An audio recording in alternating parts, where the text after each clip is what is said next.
Como dijimos en la introducción, si lo que queremos es asignar una nueva observación a uno de los grupos, por ejemplo, tenemos un vino nuevo, que no sabemos si es de Ribera del Duero o es de Toro, y queremos asignarlo a uno de los dos grupos, a Ribera del Duero o a Toro, lo que haremos será la técnica conocida como análisis discriminante. Vamos a ver la forma más sencilla, que es el análisis discriminante lineal.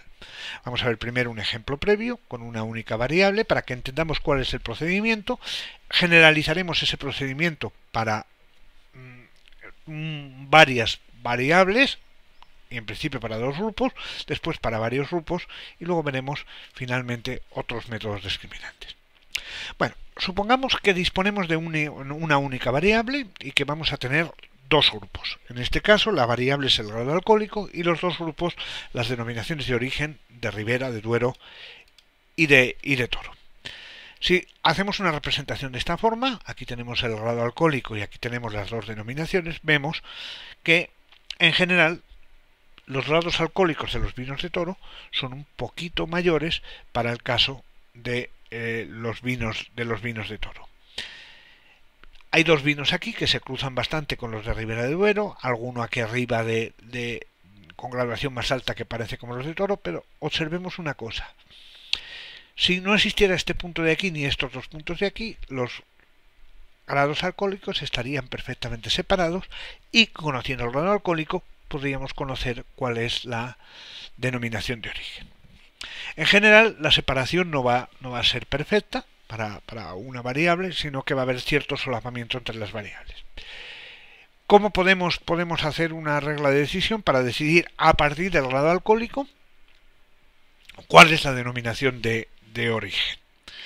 Lo que sí sabemos es que si el grado alcohólico es un poco más alto, el vino probablemente es de Toro. Bueno, pues vamos a hacerlo de la siguiente manera. Vamos a calcular la media de los vinos de Ribera del Duero, la media de los vinos de Toro, y una vez que tenemos las medias, vamos a calcular el punto medio entre los dos.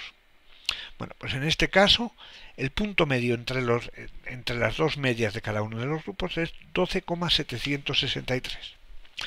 Y la regla de decisión que vamos a tomar es así de sencilla.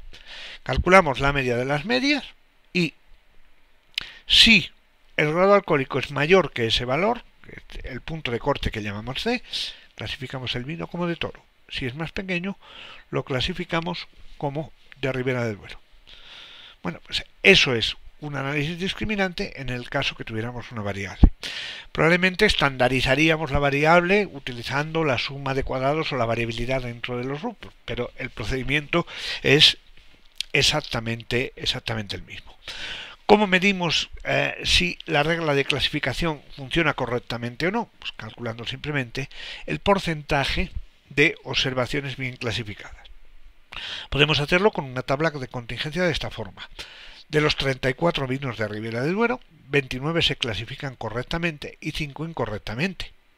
De los 11 de Toro, 9 se clasifican correctamente en Toro, 2 se clasifican incorrectamente y los tenemos aquí. Bueno, en definitiva, el 85,29% de los vinos de Ribera de Duero se clasifican bien y el 81,82% de los de Toro se clasifican bien. Entre los dos, pues, es aproximadamente un 83% de los vinos que se clasifican correctamente. ¿Qué ocurre cuando tenemos varias variables? Bueno, pues cuando tenemos varias variables vamos a hacer lo que hacemos habitualmente en análisis multivariante.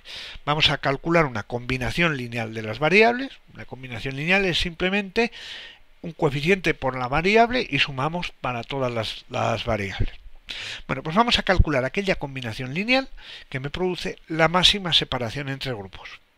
Luego, lo que voy a hacer es calcular una nueva variable que llamo variable discriminante. La variable nueva, la variable discriminante, es aquella que más separa entre grupos, y luego lo que voy a hacer es, como hacíamos en el caso anterior, calculo la media de un grupo, la media del otro grupo, la media de los dos, y tengo el punto de corte sobre la nueva variable discriminante. Bueno, pues vamos a llamar I a la combinación, A ahora vamos a llamar a los coeficientes. Bueno, pues tenemos que calcular los valores de A. Bueno, pues la media de los valores de la nueva variable en el grupo 1, pues la llamamos i barra 1, es a por x barra 1, en el grupo 2 i barra 2, a por x barra 2, entonces la diferencia entre ambas la podemos expresar de esta manera, los coeficientes a por la diferencia entre los vectores de medias de los dos grupos. Bueno, pues tenemos que buscar los coeficientes a que hacen máxima esta diferencia de medias. Como la diferencia puede ser positiva o negativa, buscaremos el vector de coeficientes que hace máximo el valor absoluto de esa diferencia. Como viene siendo habitual,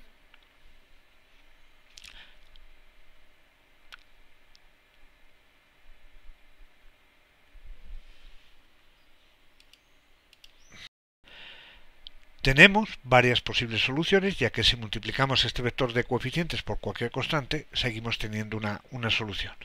Necesitamos entonces imponer una restricción. En el caso de las componentes principales, era que la longitud del vector de coeficientes fuera 1.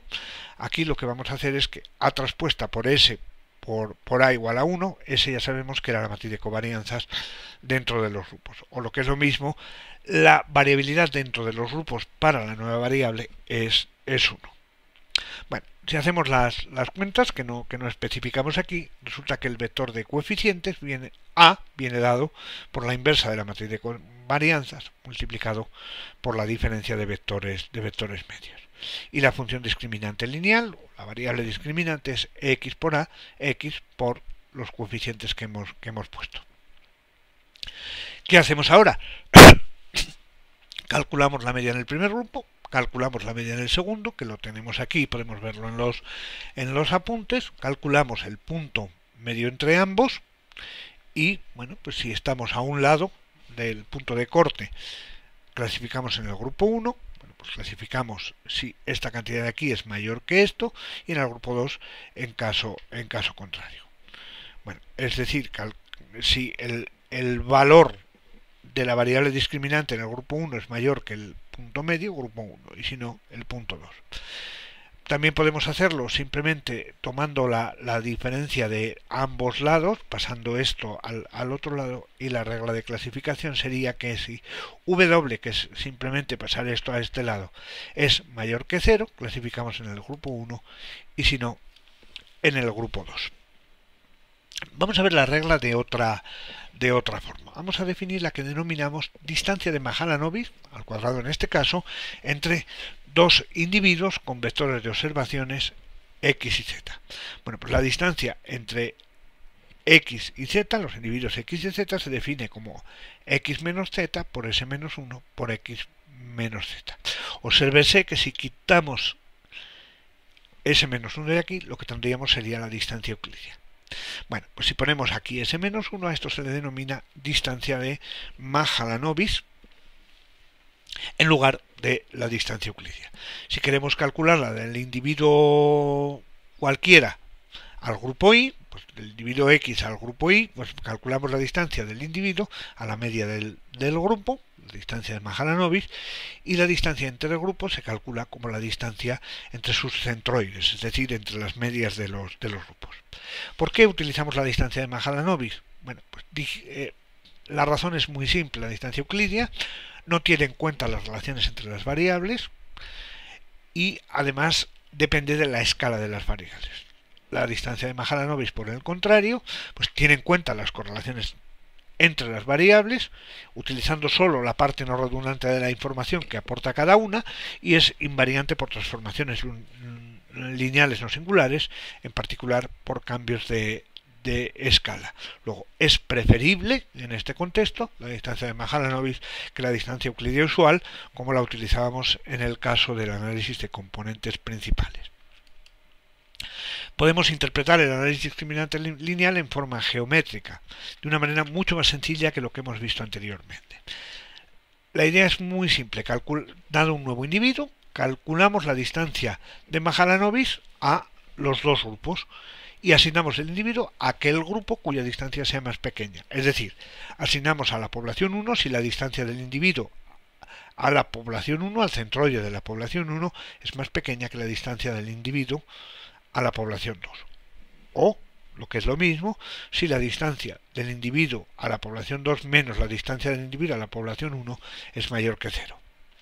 Si expresamos la regla sustituyendo aquí por la distancia de Mahalanobis, la expresión, veremos que esto es exactamente lo mismo que la regla que hemos desarrollado anteriormente utilizando la función discriminante. Si tenemos más de dos grupos, el criterio es el mismo, asignaremos a la población cuya distancia está más cerca, o haciendo las funciones discriminantes por parejas y una regla de clasificación. Pero en realidad es mucho más sencilla la regla de la distancia de Mahalanobis. ¿Cómo valoramos la bondad del ajuste? Si el método funciona correctamente o no, pues lo valoramos mediante la probabilidad de clasificación correcta, como vimos exactamente en el caso de una única variable.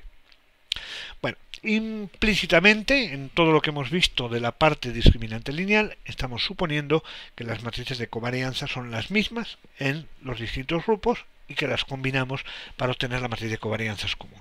Si eso no es así, podemos utilizar, por ejemplo, el análisis discriminante cuadrático, cuya fórmula estamos aquí, pero que no vamos a explicar con detalle. Podemos también utilizar otras técnicas como el discriminante logístico. No es más que utilizar una regresión logística cuya variable dependiente es precisamente el grupo de pertenencia y asignamos a aquel grupo para el que la probabilidad estimada de pertenencia sea mayor de 0,5.